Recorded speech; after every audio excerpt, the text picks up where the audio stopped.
Hey, what's up YouTube? Today more Megacrab, and these are all from a long time ago. Practically I was too tired yesterday to record after these battles, so I decided, well, to come wait a couple of hours. Let's don't do any attacks after, and just beat as much as possible. And as you could see, the new stage is barely any uh, takedowns. Like, I took down 47 and I'm practically halfway 48 right now. So it's getting really tough at this point. But that's part of the fun. It's getting a real challenge to take things down. It takes a lot of planning. And you can't afford to make any mistakes.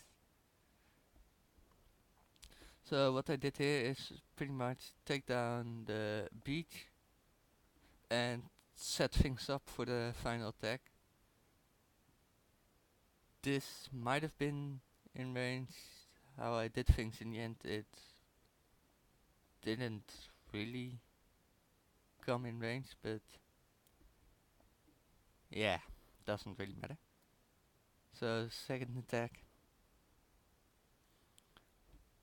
here the plan was take down all the shields, and of course the shock launcher would have been in range over there, so that helps a lot now that I took it down. And let's speed things up a bit, because it's getting a little slower.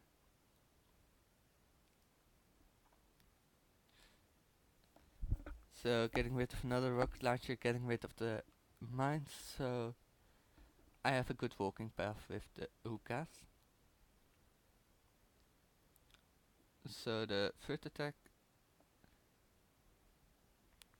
was kind of a screw up, but then again, not really. I think I should have gone just from that flamethrower and killed all instead of being greedy and wanna take down the HQ. Because the hookahs, the heavies were way too close to the hookahs, therefore the splash damage from all of this takes down both troops, and that's not what you want, of course. So the final attack is again with a 3-4 loadout of hookah. And this time I decided just to take things a little slow.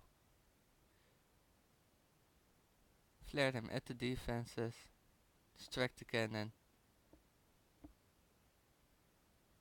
and then flare them to the core.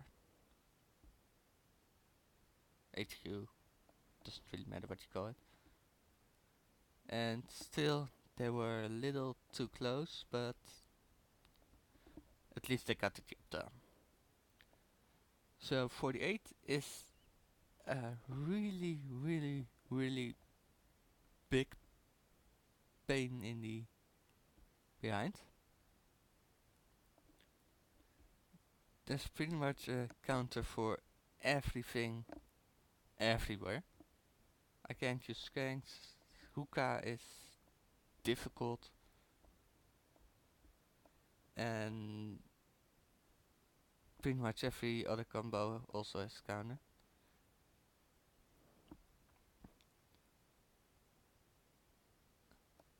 And at this attack I made the mistake of angled lines. Really amateur like, but it happens. So I just decided to use my troops as minesweepers and GBE those rocket launchers as much as possible for the second attack.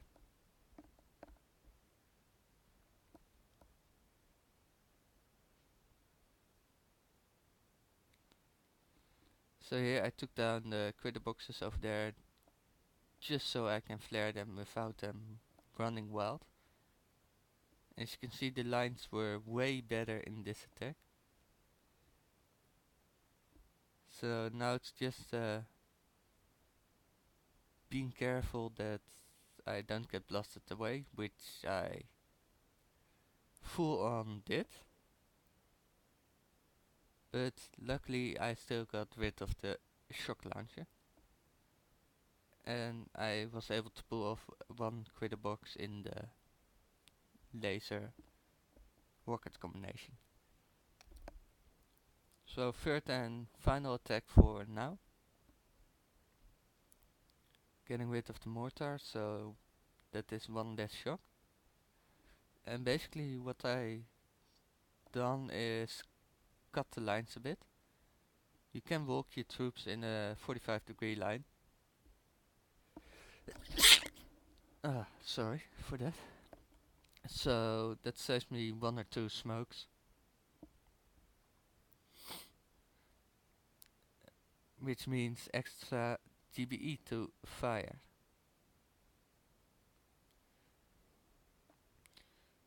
And this attack basically got rid of everything at the top.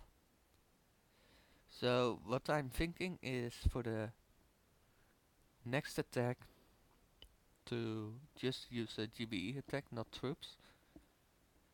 I know that sounds kind of like a waste, but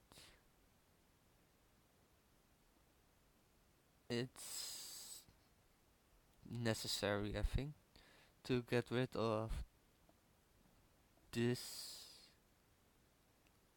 stuff over here. And then in the final attack, GBE this and get Tuka around here and just hope they survive long enough.